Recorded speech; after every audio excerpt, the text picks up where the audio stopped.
Martin Luther King Jr. by Patrick Sengia, Jack Day, Nico Felsen, and Jared Littleman.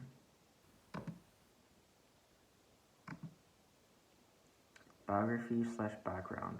Martin Luther King Jr. was born in Atlanta, Georgia in 1929. He was the son of a well-known Baptist preacher. He was very religious from a young age, as his father and his grandfather were preachers of a Baptist church. He got his preaching license and was an assistant to his father at Ebenezer Baptist Church in Atlanta, Georgia.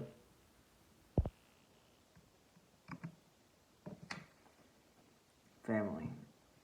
His father was Michael King Sr.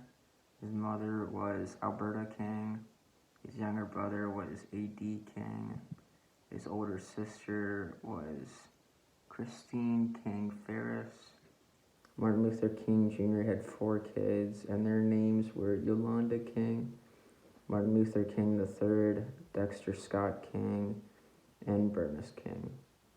He also had one wife named Coretta Scott.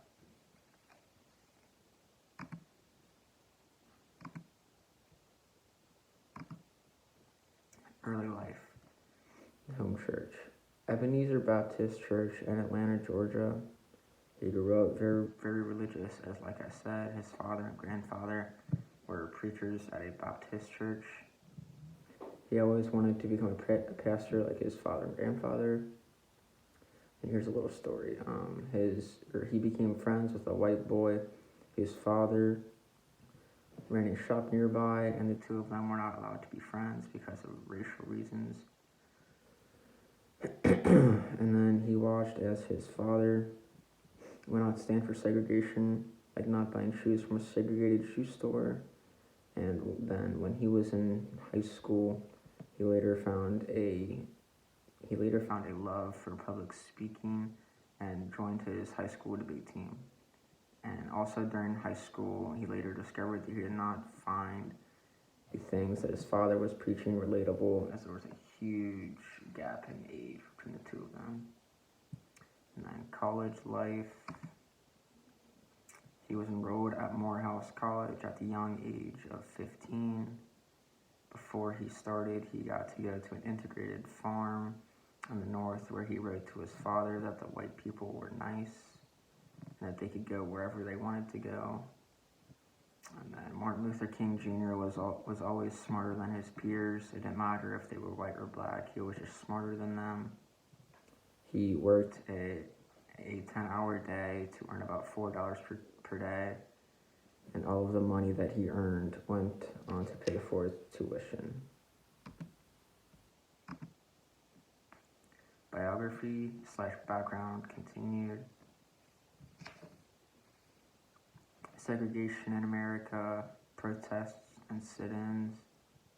The Montgomery bus boycott, which led to segregation being gotten rid of on all Montgomery buses. And then sit-ins were a form of non-violent, peaceful protesting invented by MLK, where black people would sit at the counter of a diner and not order anything, therefore backing up the entire restaurant and making their point that whites and blacks should be equal, not separate. Fight for equality. He took after Mahatma Gandhi in a non-violent attempt of protest.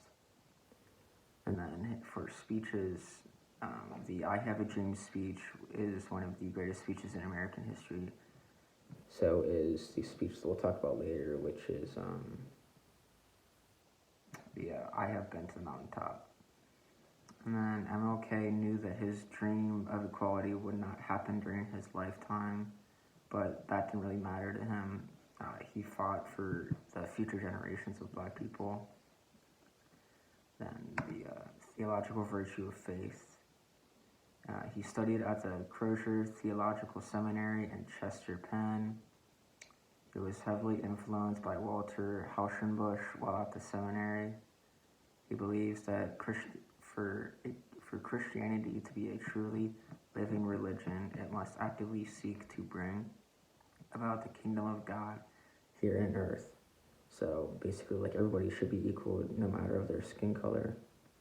And he also believed that social justice and how we live in this world is just as important as a part of the gospel as how we live in heaven. Theological virtue of hope.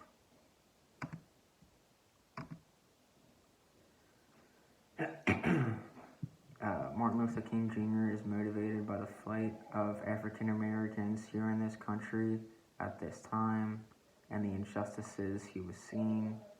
He was born in a time where black people were treated terribly by whites and did not have the same rights as whites because of their skin color. And he was motivated by what he saw in the Bible and stepped back and said to himself, if this is what God says should be the way that we treat each other, then why are we divided and not treating each other equally? This one large community. And the theological virtue of charity. He lived a life of service and a life fighting for not only himself and the injustices that he faced, but the problems that he faced in his community and the human race and his people as a whole. He lived a life of helping each other or helping others through his voices and getting their message out through his speeches. He took inspiration from different orators and writers and put their words into action to try to give African Americans the right they deserved and that they should have had a long time ago as living people. He loved what he did because he was on the front lines helping change the course of our nation. He believed in this cause so much that he was eventually killed because of it. He not only wrote and talked about the injustices happening to African Americans, but he marched and put himself in danger in order to show the country and world what was really happening outside of their TV screens.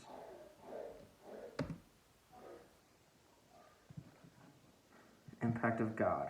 God made a huge difference in MLK's life even from the beginning. After reading Christianity and the Social Crisis by Walter Rauschenbusch, King realized his social responsibility of being a Christian. He studied Rauschenbusch at Crozer Theological Seminary. MLK was born into Christianity. He was a fourth-generation minister in his family, and he also adopted the practice of non-violent protesting from Gandhi. This led him on a mission to bring about the kingdom of God here on earth in a segregated America. King did this by following Jesus and Gandhi's example. And here's a quote, Christ furnished the spirit and motivation while Gandhi provided the method.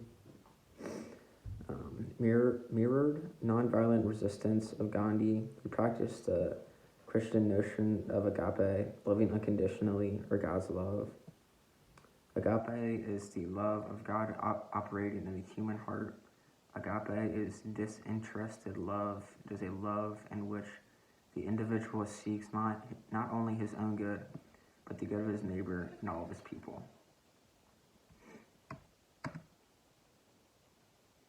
Impact of God continued. Martin Luther King Jr. was motivated by God and Christian virtues in his ethical quest for racial justice. King was this interested in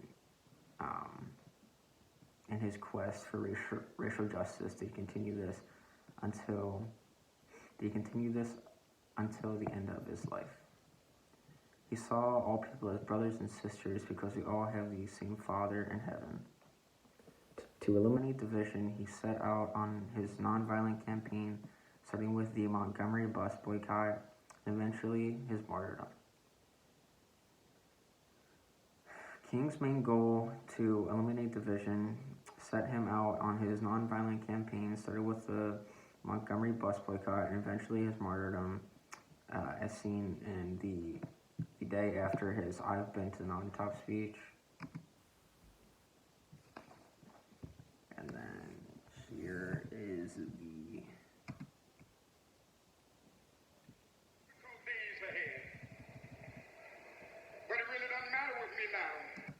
Here's the I've been to the mountaintop speech.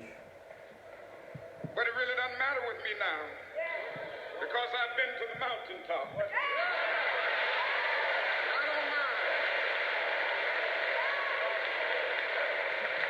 Like anybody, I would like to live a long life. Longevity has its place. But I'm not concerned about that now. I just want to do God's will. And He's allowed me to go up to the mountain. And I've looked over and I've seen the promised land.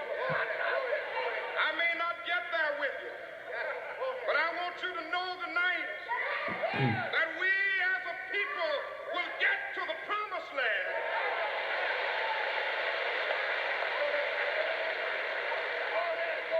So I'm happy tonight. I'm not worried about anything. I'm not fearing any man.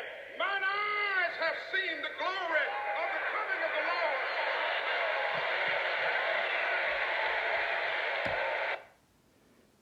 This was MLK's last speech titled I've Been to the Mountaintop, where he claims that he's not really focused on living a long life. He just wants to do God's will for the time that God is giving him on this earth.